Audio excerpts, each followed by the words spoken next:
Welcome, fellow anglers, to the Good Karma Sport Fishing Podcast. I am Captain Ryan Van Fleet, your host here in the Florida Keys. Each week, I bring you fishing tips, stories, gear reviews, and more to help you maximize your fishing trip, catch big fish, and overall have fun. Okay, so I traveled all the way to Cabo San Lucas to target blue marlin and striped marlin and all the other fish that are in Cabo, supposedly in Cabo, that you see all the pictures of. So we traveled to Cabo. Man, it's a gorgeous place. Traveling out by the rocks, and it's just it's awesome. I do recommend that that you go to Cabo, but make sure you do your research before you book a fishing trip there.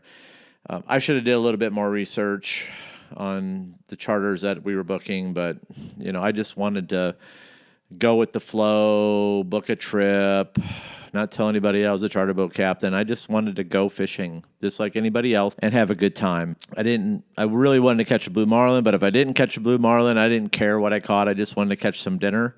So anyways, Melinda and I, day one with this charter boat that we booked, I won't name the name. We paid the guy for the live bait because they charge you for the live bait there, and which I think is kind of crazy, but I don't charge for live bait, and I have premium live bait. It's built into my price for people, so we don't have to go bait fishing. We paid the guy for the bait, and he bypassed the bait and pocketed the money, and I knew we were in trouble.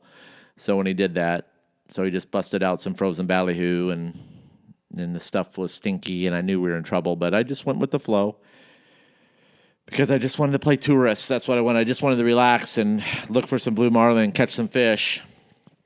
So we're out there probably about 4 hours into it, and Melinda looks up at the tower. She goes, "Hey, Ryan, that guy's sleeping."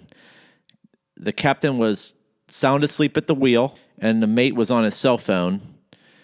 And I was just like, what the hell? And at that time, I looked up and seen them. I spotted a marlin cross through the spread, and I yelled up at the captain, and I woke him up. And the kid come jumping down. I think it was the captain's son, the mate, come jumping down off the tower and trying to throw a bait out to him, but the fish was already through the spread. I looked at Melinda and I was like, what are we doing out here? Let's just go home. Let's just go back to the resort. So we looked up at the captain and I said, we're done. Take us back. I'll just pay you the rate. And I've never seen that captain move so quickly. He woke up and he drove us back to the dock, and I tipped him appropriately. I still tipped him his 20%, and I paid him his rate, and then I just walked away. So should I have tipped him? Probably not, but we did because we just thought it would be the right thing to do. But I did cut the trip, 3 to 4 hours short because the guy was sleeping in the tower.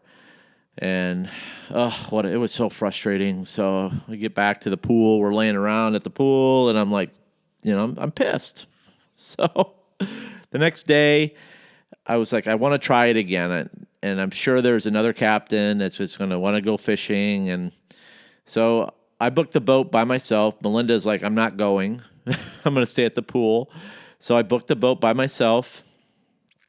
And the guy he didn't have any gas in his boat that morning. So he had to go to the fuel dock. He had to gas up. We had to sit and wait for a couple hours to get gas.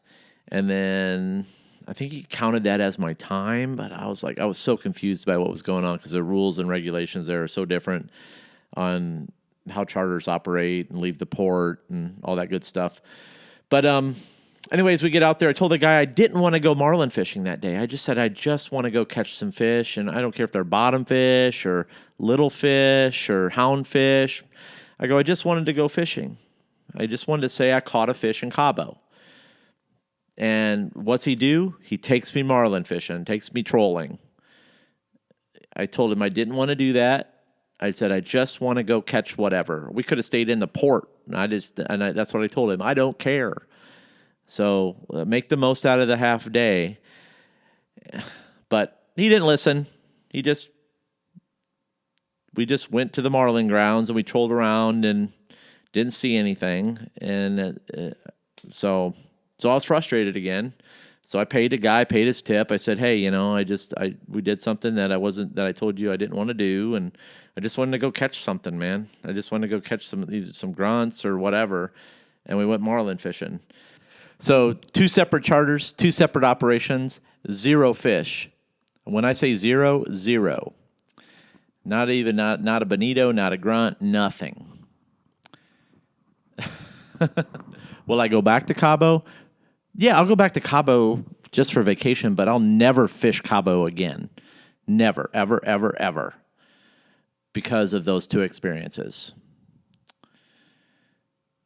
So this is where the story gets weird. So I come back, we get done with vacation, we come back, and I'm still kind of pissed off. I can't get it out of my head. I really just wanted to go fishing and catch some fish. So I get back, I take a day off, just get situated. So I told Melinda that morning, I grabbed my 4 rods and said, I'm going to go out and just go fishing by myself today. So I had some ballyhoo in my freezer, and I just had got my Wild Willie's witch order in. This awesome green sea witch that I had specifically made for catching big dolphin down here. So Willie makes a great witch, and you can look him up on Facebook at Wild Willie's Witches, and you'll see the green sea witch that I caught, that I like. But anyway, so I get out to about 600 feet, and boom, man. I get hooked up. I'm by myself, and what jumps out the back of a boat? A big blue marlin. It's true. I immediately cut the other 3 lines, and I had another boat behind me, and he thought I had hooked up with a dolphin, but the blue marlin actually charged this guy's boat, and I was trying to wave him off, and finally he seen the marlin jumping at him, and he swerved off and left me alone. So I had just put a new batch of braid on a Talica 25. So it was, I had a full spool. So what I did was I cut all the other lines and sacrificed all the other, lures and stuff. And, lures can be replaced, but I was going to get this fish.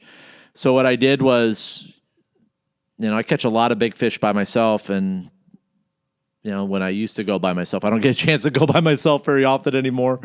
But I chased the blue marlin down, and I got him. I got him up to the boat, and I said, nobody's going to believe me. So I managed to snap a picture of me holding the pink adrenaline rod, and you can see the pink adrenaline rod logo, and the blue marlin laying aside the boat.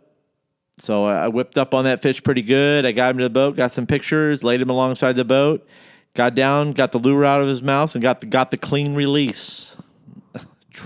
So I travel all the way to Cabo San Lucas to try to catch my first blue marlin.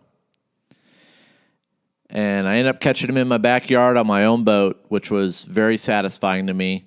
I was able to knock that fish off my bucket list. I did it by myself. There was no one there to help me, which gave it for me, it was the ultimate achievement. And I'll always remember that fish. Now, okay, in the Florida Keys, what's the best way to catch a marlin?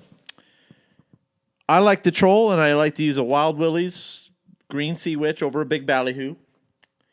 I'll put a picture up in my show notes on, show you the exact sea witch that I use. Now, if you don't have a Wild Willie's witch, then a lot of guys down here use the green alien lure. I think that's the name of it, but I'll put the link in my show notes to that one as well. I think it's made by C&H or something. I don't use them because I use Wild Willie's witches. And when?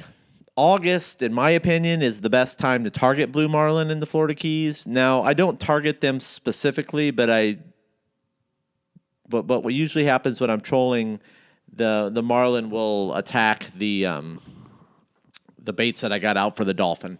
So, but you just got to have the baits in the water, and you got to put in the time to catch a blue. You may catch them right away, or you may catch them 2 years from now in August. You just don't know. But anyway, so in my opinion, like I said, August is the best. The full moon phase is when I would go fishing for a blue marlin. Start 7 days prior to the full moon and fish as much as you can up to the full moon and a couple days after.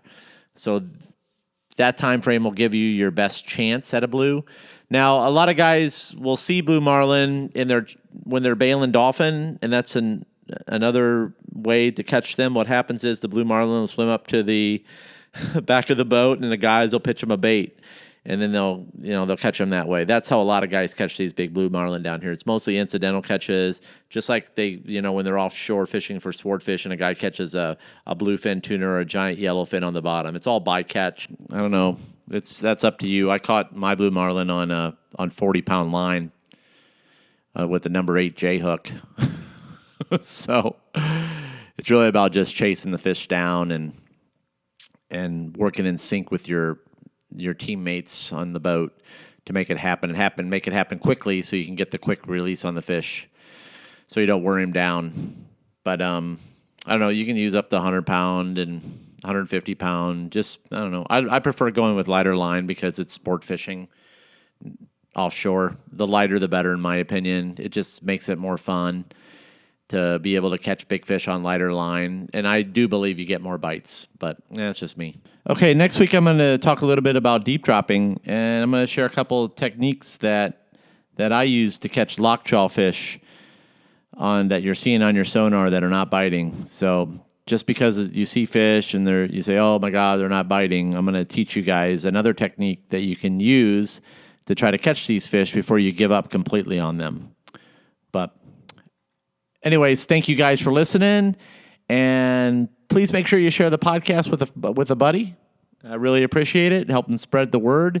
It's good karma. Have a good one. Thanks for listening, and as always, please let me know if you have any questions. You can email me at goodkarmaryan@gmail.com. I'm going to be doing a question and answer podcast, so definitely email me.